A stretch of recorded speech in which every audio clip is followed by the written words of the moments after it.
이제 오늘 주신 하나님의 말씀을 함께 나누기 원합니다. 오늘 함께 나눌 하나님의 말씀은 요한계시록 2장 8절부터 11절까지 말씀입니다. 서머나 교회의 사자에게 편지하라. 처음이며 마지막이요 죽었다가 살아나신 이가 이르시되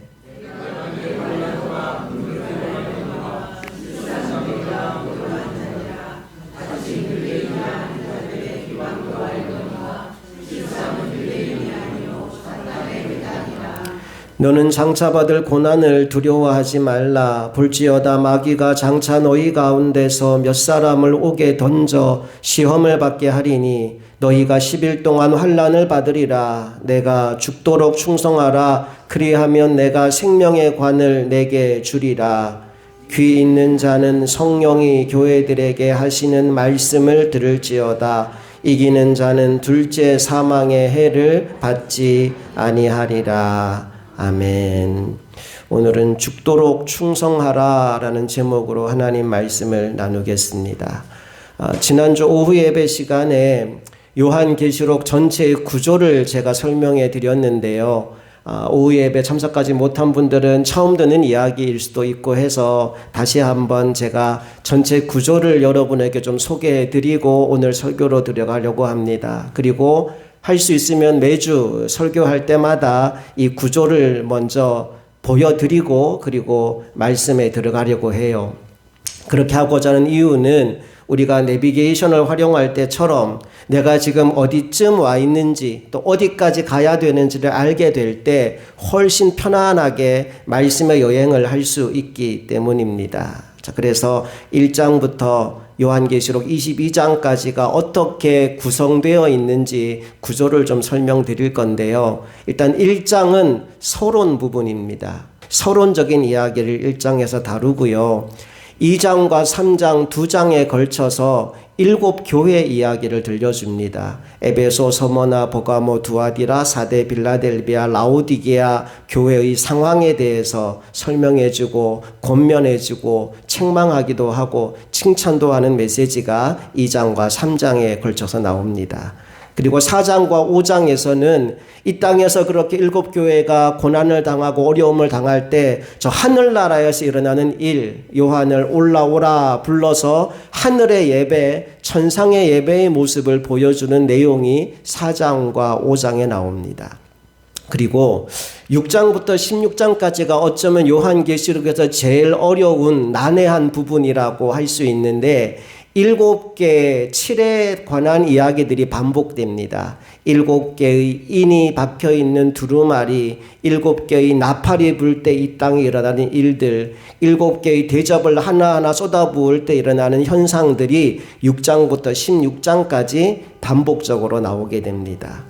그리고 이제 17장, 18장에 가보면 이 땅의 음녀 그리고 바벨론이 멸망하는 얘기가 나오고요. 19장과 20장에는 예수 그리스도의 최후 승리에 관한 이야기가 나옵니다. 그리고 마지막 21장과 22장에 보면 새하늘과 새 땅, 새 예루살렘이 임하는 것으로 요한계시록이 끝이 나게 됩니다.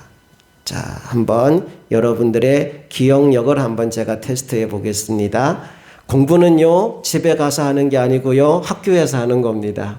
집에 가서 해야지. 그리고 여러분 기록하지 마시고요. 찍지 마시고요. 그냥 지금 외워버리세요. 자, 갑니다. 1장 뭐라고요? 서론. 좋아요. 1장 서론입니다. 2장 3장에 뭐 나와요? 7교회 얘기 나옵니다. 4장 5장에는요. 하늘나라에서 일어나는 천상의 예배 얘기가 나옵니다.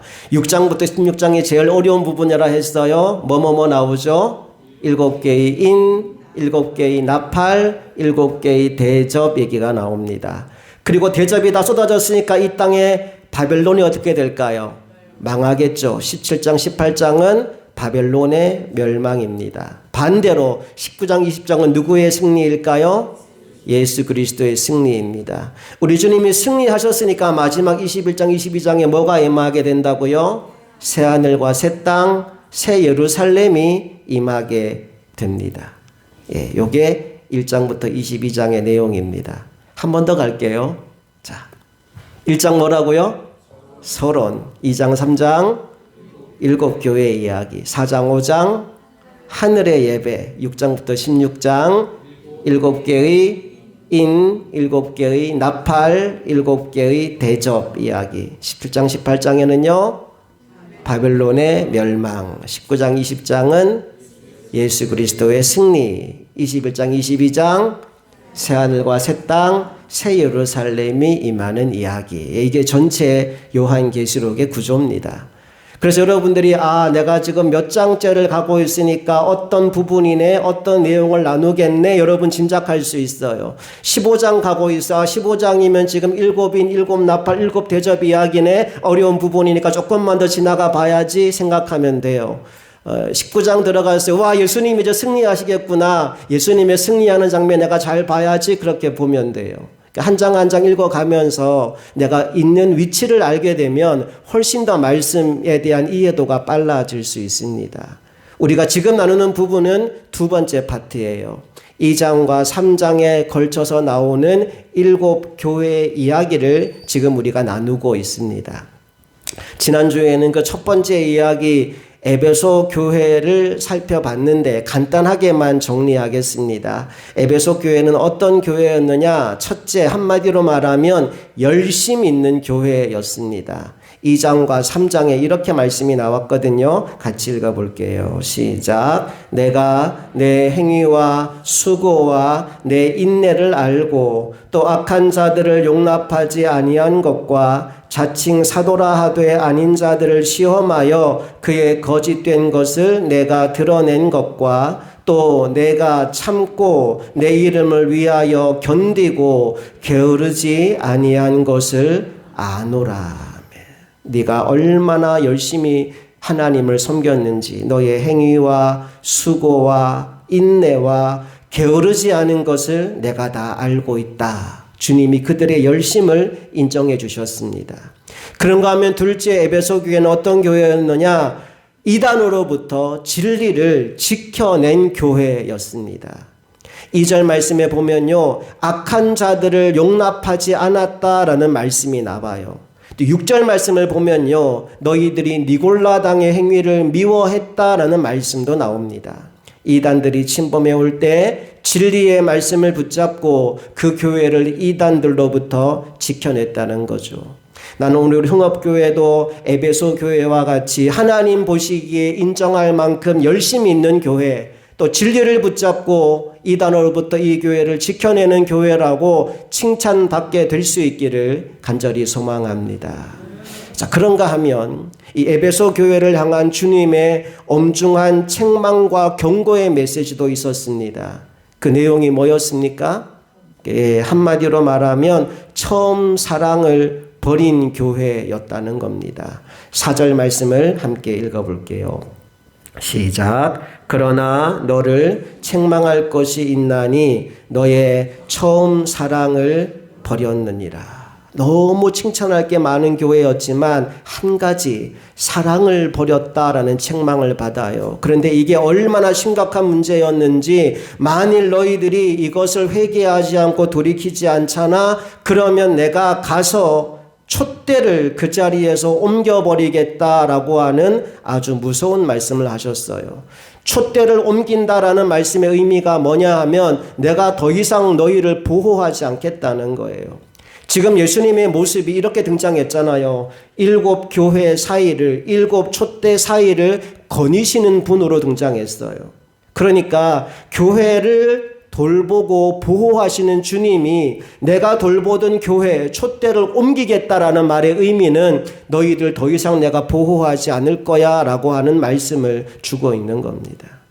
우리가 지난주에 이 말씀을 나누면서 우리들이 과거 한때 주님과의 뜨거웠던 그 순간을 추억하며 사는 사람들이 아니라 지금 가장 뜨거운 관계 속에서 주님과 사랑하며 살자라는 말씀을 나누었습니다. 그래서 누가 여러분들에게 언제 주님과의 사랑이 가장 뜨거웠나요? 라고 묻는다면 뭐라고 대답하시겠어요?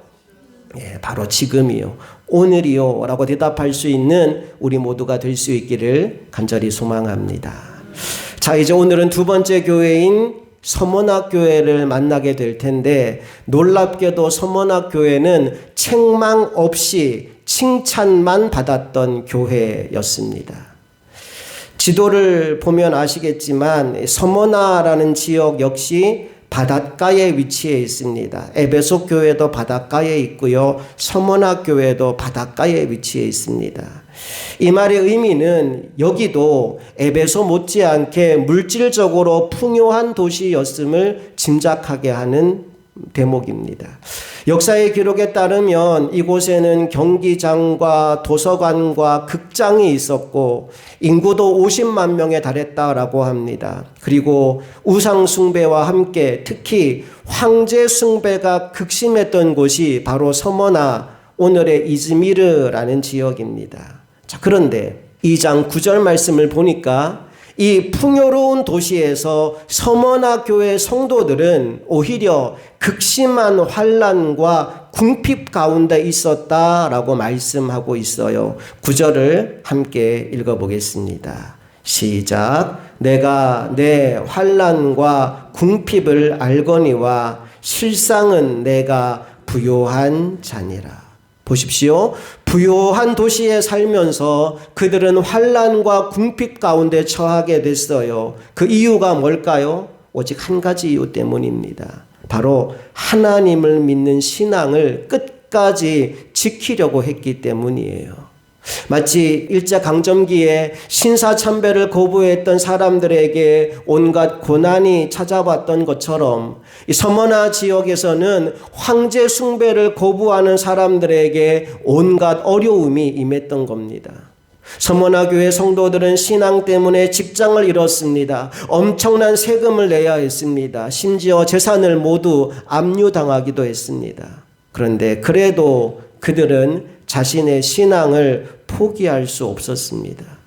그러한 그들에게 주님이 이렇게 말씀하는 거예요. 내가 다 안다. 내가 너의 환난과 궁핍을 다 알고 있다. 여러분, 이 말씀이 서문학교회 성도들에게 얼마나 큰 힘이 되었을까요? 바라기는 오늘 이 말씀이 여러 가지 어려운 상황 가운데서도 꿋꿋이 믿음을 지켜나가는 여러분 한 사람 한 사람에게 동일하게 주님이 주는 음성으로 들려지게 될 수 있기를 간절히 축복합니다. 내가 안다. 우리는 이 말씀 하나만으로도 큰 힘이 되고 위로가 되는데 9절 하반절에 보니까 더 놀라운 말씀이 나옵니다. 주님이 뭐라고 말씀하셔요? 실상은 내가 부요한 자니라 라고 말씀하고 있어요. 무슨 말씀입니까? 너 지금 스스로가 가난하다고 생각하지? 너 자신이 지금 너무 초라하다고 생각하지? 아니야. 사실은 너 엄청나게 부요한 인생이야. 왜냐고? 내가 너희에게 줄 어마어마한 보물을 준비해 놓고 너희들을 기다리고 있는 중이거든. 주님이 지금 이 말씀을 하고 있는 겁니다. 히브리서 10장 31절 이하의 말씀에 보면요, 끝까지 고난을 이겨낸 사람에게 주님이 주기 위해 준비해 놓으신 것들에 관한 말씀이 나오는데요, 우리 함께 말씀을 통해 확인해 봅시다. 32절 먼저 읽어봅니다. 시작. 전날에 너희가 빛을 받은 후에 고난의 큰 싸움을 견디어낸 것을 생각하라. 빛을 받았다라는 말은 예수님을 믿게 된 겁니다. 예수님을 믿고 나니까 이제 옛날처럼 살 수가 없어요. 그러다 보니 고난이 옵니다. 근데 그 고난의 큰 싸움을 견뎌냈어요. 어떻게 견뎠습니까? 33절로 가봅니다. 시작. 혹은 비방과 환난으로서 사람에게 구경거리가 되고 혹은 이런 형편에 있는 자들과 사귀는 자가 되었으니, 예수 믿는 것 때문에 비방도 받고 환난도 오고 구경거리가 되기도 하고 온갖 어려움을 다 겪게 됩니다. 34절 읽어볼까요? 시작. 너희가 갇힌 자를 동정하고 너희 소유를 빼앗기는 것도 기쁘게 당한 것은 더 낫고 영구한 소유가 있는 줄 알미라. 예수 믿는 사람 가까이 하지 마. 가까이 하면 너희들도 잡아갈 거야 라고 얘기를 했는데, 그럼에도 불구하고 함께 믿음의 교제를 나누며 그 형편 가운데 있는 자들과 사귀었어요. 또 예수 믿는 것 때문에 갇혀있는 사람들을 동정하고 심지어는 내 소유를 빼앗기는 것까지 기쁘게 당했대요. 그 이유가 뭐냐 하면 내가 지금 가진 것 뺏기지만 내게 줄 하나님의 상이 있음을 알기 때문에 가져가려면 다 가져가라 라고 얘기하고 그냥 빼앗기고 있는 거예요. 35절 결론입니다. 읽어봅시다. 시작. 그러므로 너희 담대함을 버리지 말라. 이것이 큰 상을 얻게 하느니라. 너희 담대함을 버리지 마라. 여러분, 예수 믿는 여러분은 담대하시기를 축복합니다. 주눅들어 어깨 움츠리고 살지 말고 어깨 쫙 펴고 당당하게 살아가시기를 축복합니다. 옆 사람과 인사합시다. 당신의 담대함을 버리지 마십시오. 인사하겠습니다. 아멘, 아멘.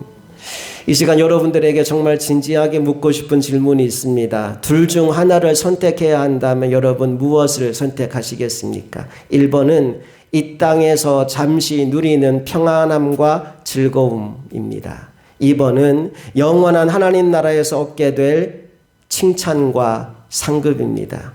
여러분은 1번을 원하시나요? 2번을 원하시나요? 정말이십니까? 나는 저와 여러분이 그런 사람들 될 수 있기를 소망합니다. 서문학교의 성도들은 후자를 선택했습니다. 그리고 주님도 그들을 인정해 주셨습니다. 내가 다 안다. 너희들이 얼마나 힘들고 어려운 고난의 세월을 버티고 견디고 이겨왔는지 내가 다 안다. 그리고 내가 너희를 위하여 큰 상을 준비하고 있다. 그러니 세상 사람들은 모르지만 사실은 너희들이 진짜 큰 부자다. 저와 여러분도 주님이 인정해 주시는 영혼의 부자들이 될 수 있기를 간절히 바랍니다. 자, 계속해서 10절 말씀을 함께 읽어볼까요? 시작. 너는 장차 받을 고난을 두려워하지 말라. 볼지어다 마귀가 장차 너희 가운데에서 몇 사람을 옥에 던져 시험을 받게 하리니 너희가 10일 동안 환난을 받으리라. 내가 죽도록 충성하라. 그리하면 내가 생명의 관을 내게 주리라. 주님, 지금까지 고난을 많이 당해왔는데 이제 고난 끝났다 그러면 얼마나 좋아요. 뭐라고 말씀하셔요? 장차 받을 고난이 있다라고 말씀하셔요. 또 다른 고난의 파도가 너희를 덮칠 것이다 라고 말씀하고 있어요. 그런데 고난이 와도 뭐 하지 마라? 두려워하지 마라. 고난이 올 것이지만 두려워할 필요 없다 말씀하셔요. 여러분, 성경에서 하지 마라 라고 하시는 게 굉장히 많습니다. 살인하지 마라, 간음하지 마라, 도둑질하지 마라 등등등 하지 말라는 말씀이 굉장히 많은데 가장 많이 하지 말라고 한 말씀이 뭘까요? 두려워하지 말라예요. 몇 번이나 나왔을까요? 저는 안 세봤어요. 근데 어떤 분이 그걸 또 세보셨대요. 세보셨는데 몇 번 나왔냐 하면 366번 나오더래요. 이 말은 무슨 뜻입니까? 날마다 두려워하지 말라는 겁니다. 목사님 1년 365일인데요. 여러분, 그런데 4년마다 뭐가 돌아오나요? 올림픽 아니고요. 윤년이 오죠. 윤년이 오면 하루가 남는다 이 말입니다. 하나님이 너무나 친절하게도 그날까지 계산하셔서 몇 번? 366번 두려워하지 말라 말씀하셨다는 겁니다. 여러분, 그러니 두려워하지 마십시오. 어떤 문제가 와도 절대로 두려워하지 마십시오. 우리가 두려워하지 말아야 되는 이유 2가지가 있어요. 그 첫째는 뭐냐 하면 우리가 당하고 있는 그 문제보다 크신 하나님이 우리와 함께 하시기 때문입니다.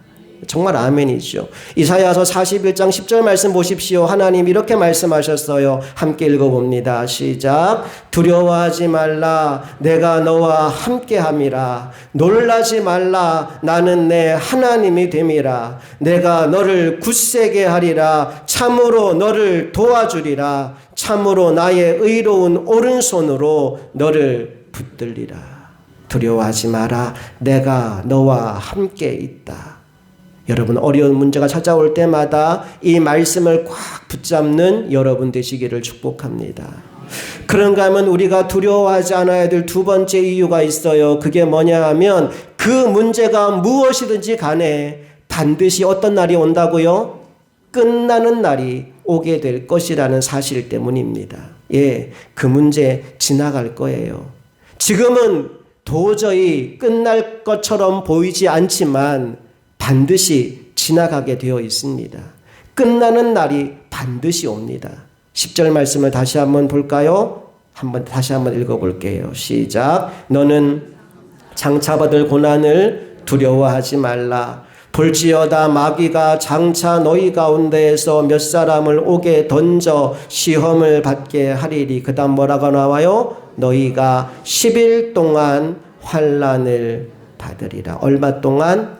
10일 동안. 여기 10일이 짧은 시간은 아닙니다. 10이라는 숫자도 완전 수 중에 하나이기 때문에 꽉 채워진 숫자예요. 짧은 기간이 아닙니다. 하지만 그렇다고 해서 영원하지도 않습니다. 여러분, 고난의 시간은 한시적입니다. 반드시 끝나는 날이 온다고 주님이 우리에게 말씀해 주고 있습니다. 그러니 고난의 때 우리가 할 일은 낙심이 아니에요. 절망이 아니에요. 한숨이 아니에요. 뭐 해야 되느냐? 더 충성해야 합니다. 10절 마지막에 뭐라고 나왔습니까? 같이 읽어볼게요. 시작. 내가 죽도록 충성하라. 그리하면 내가 생명의 관을 내게 주리라. 아멘. 여러분, 이 말씀은요, 충성하다가 죽어도 괜찮다 이 말입니다. 왜 그렇습니까? 주님이 사망 권세를 이기신 분이기 때문입니다. 이걸 알려주시기 위해 주님께서 8절에서 자신을 이렇게 소개했어요. 처음이며 마지막이요, 죽었다가 살아나신 분이다 라고 자신을 소개했습니다. 여러분, 처음과 끝을 붙잡고 계신 주님이십니다. 죽음으로 끝나지 않고 죽었다가 다시 살아나신 주님이십니다.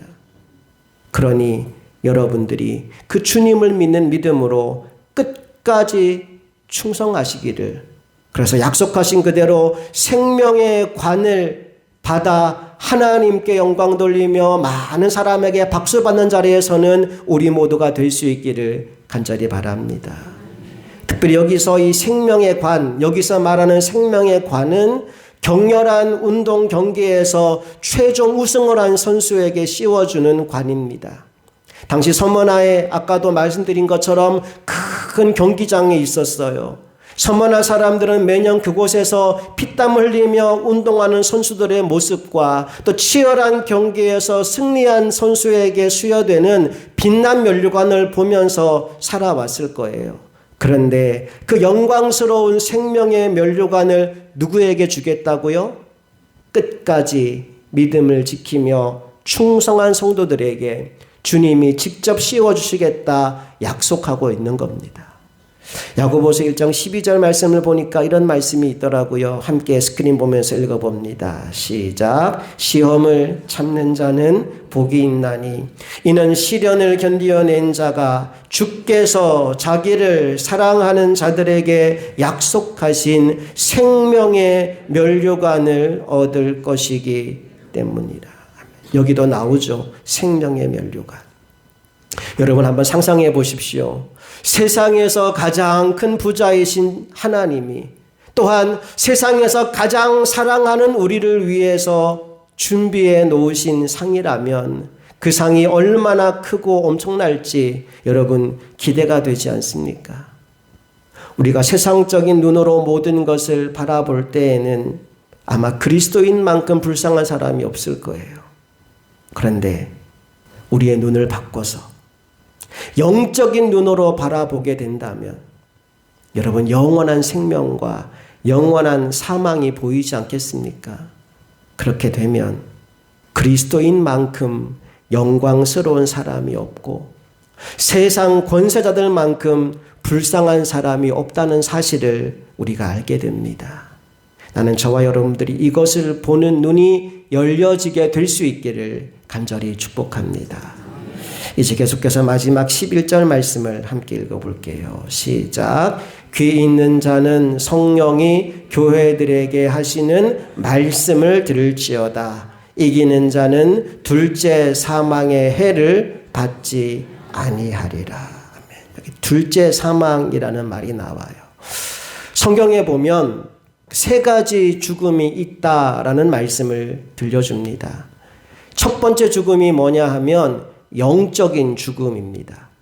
예수를 만나기 전 모든 사람들은 영적인 눈으로 보면 죽어 있다는 거예요. 두 번째 죽음은 뭐냐? 육적인 죽음입니다. 저와 여러분 모두가 나중에 한 번은 죽게 되겠죠. 육신적인 죽음을 맞이합니다. 그리고 또 하나의 죽음이 있어요. 아까 둘째 사망이라고 얘기했던 영원한 죽음이 있습니다. 성경은 이 세 종류의 죽음이 있다라고 말씀해요. 에베소서 2장 1절 말씀을 보니까 이런 말씀이 나옵니다. 같이 읽어볼까요? 그는 허물과 죄로 죽었던 너희를 살리셨도다. 예수를 만나기 전 너희는 죽었던 존재였는데 예수 그리스도의 십자가 보혈로 인하여 너희가 살아났다라고 말씀하죠. 여기 죽었던은 영적인 죽음입니다. 영이 죽었기 때문에 하나님과 관계를 맺지 못하고 하나님의 음성도 듣지 못하고 하나님의 은혜도 경험하지 못하고 살았어요. 그런데 예수 믿고 죽었던 영이 살아나니까 하나님의 음성이 들리기 시작하고 말씀의 은혜 받기 시작하고 하나님의 역사가 보이기 시작하는 거예요. 난 여러분들의 죽었던 영이 다 살아나게 되고 잠들었던 영이 다 깨어나게 될 수 있기를 주님 이름으로 축복합니다. 예, 첫 번째가 영적인 죽음이에요. 두 번째 히브리서 9장 27절에 이런 말씀이 나옵니다. 함께 읽어볼게요. 시작. 한 번 죽는 것은 사람에게 정해진 것이요 그 후에는 심판이 있으리니. 여기 한 번 죽는 것은 사람에게 정해져 있다. 이게 바로 육적인 죽음입니다. 우리는 모두 다 한 번 죽을 거예요. 나이가 몇 살이 되어 죽을지는 알 수 없지만 우리는 모두 반드시 죽을 겁니다. 그런데 그게 끝이 아니라고 말씀하죠. 그 후에 뭐가 있다고요? 심판이 있대요. 그리고 그 심판의 결과가 바로 영원한 죽음, 둘째 사망인 겁니다. 제가 참 죄송하지만 이 나뭇가지 하나를 가지고 설명을 좀 이어가 볼게요. 여러분, 제가 방금 여기 화분에서 잎사귀 하나를 떼어냈습니다. 여러분 보시기에 얘가 살았습니까? 죽었습니까? 죽었어요. 이렇게 파릇파릇하고 생생한데요. 예. 겉으로 보기에는 어떻게 보여요? 살아있는 것처럼 보여요. 그런데 여러분들이 왜 죽었다고 얘기하죠? 생명의 근원에서 떨어졌기 때문이죠. 여러분, 이게 영적인 죽음이에요. 생명의 근원이신 하나님으로부터 분리되어 떨어져 나와 있는 상태, 이걸 뭐라고 부르느냐 하면 영적인 죽음의 상태라고 말합니다. 얘가 살려면 뭐 해야 돼요? 여기에 접붙여야 돼요. 그러면 살아나는 겁니다. 구원받았다는 말의 의미는 뭐냐 하면요, 하나님에게서 떨어져 나왔던 내가 예수 그리스도의 십자가 은혜로 하나님께 접붙임 바 되어서 그분의 생명을 공급받는 존재가 되었다. 그게 구원받았다는 말의 의미입니다. 자, 근데 이렇게 영적인 죽음을 맞이한 잎사귀가 있습니다.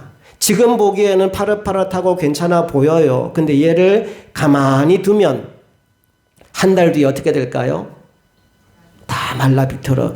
그때 되면 누가 봐도 저건 죽었지라고 얘기하는 상태가 될 겁니다.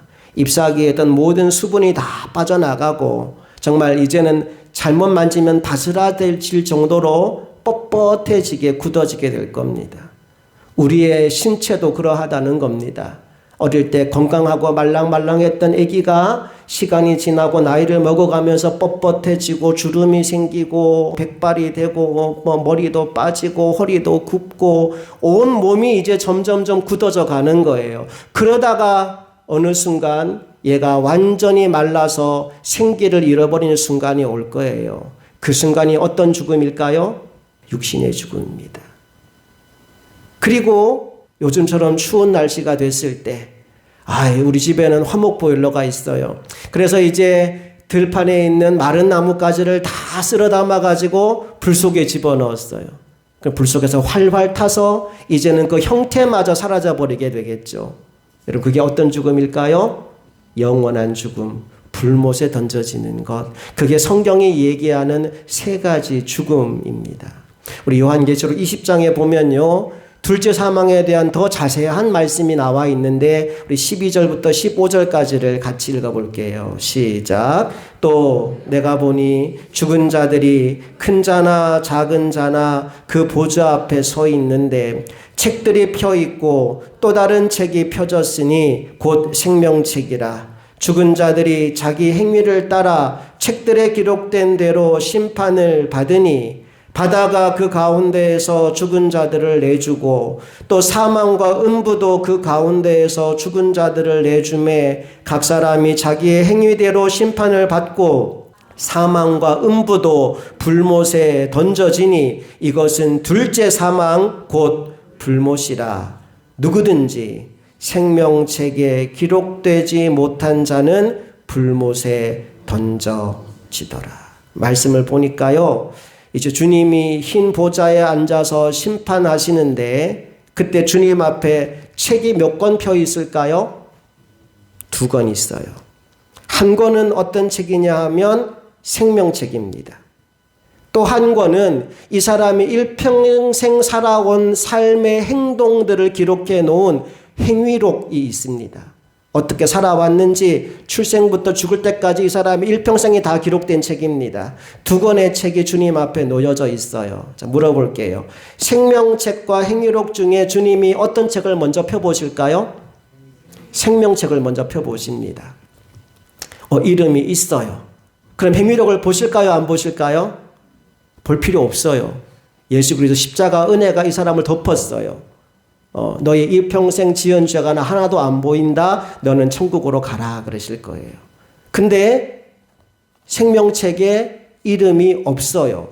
이름이 없다고 해서 이 사람을 그냥 너 지옥 가 하지 않으셔요. 하나님 정의로운 분이시기 때문에. 이름 없네. 자, 너 그럼 일평생 어떻게 살았는지 한번 보자. 몇 날 몇 시에 태어나서 너 뭐 했네. 너 기억나지? 너 이런 거 잘못한 거 다 알지? 그런데 어디 가야 되겠어? 지옥 가는 거야. 그냥 지옥에 던지시는 게 아니라 생명책에 이름이 없으면 그 사람의 행위를 보십니다. 그래서 각 사람이 자기의 행위대로 심판을 받게 되는 겁니다. 그리고 나서 주님의 눈으로 그의 일생을 들여다봤을 때 여러분 일평생 살아오면서 안 들켜서 그렇지 걸려고 하면 걸만한 죄가 많아요, 적어요? 그것도 엄청 많아요, 조금 많아요?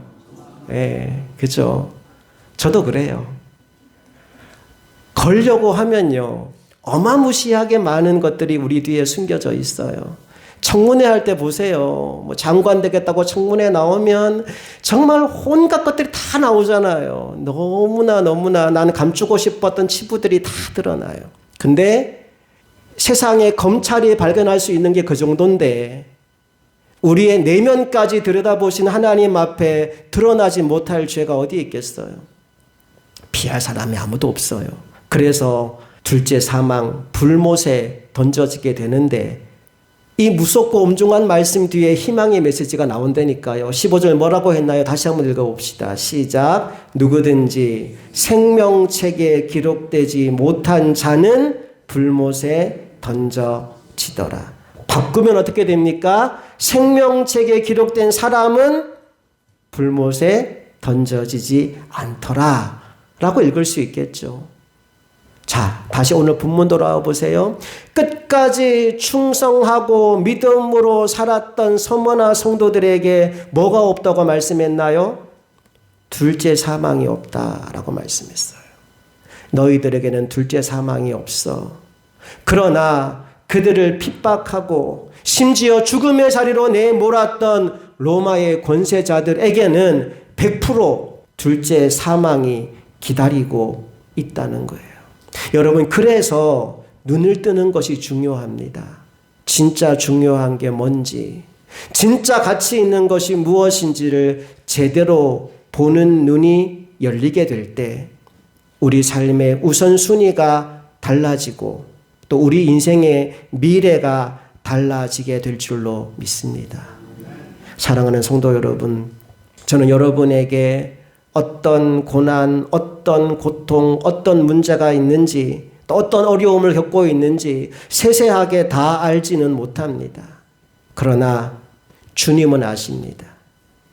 현재의 상황만 알고 계신 것이 아니라 마지막까지도 알고 계십니다.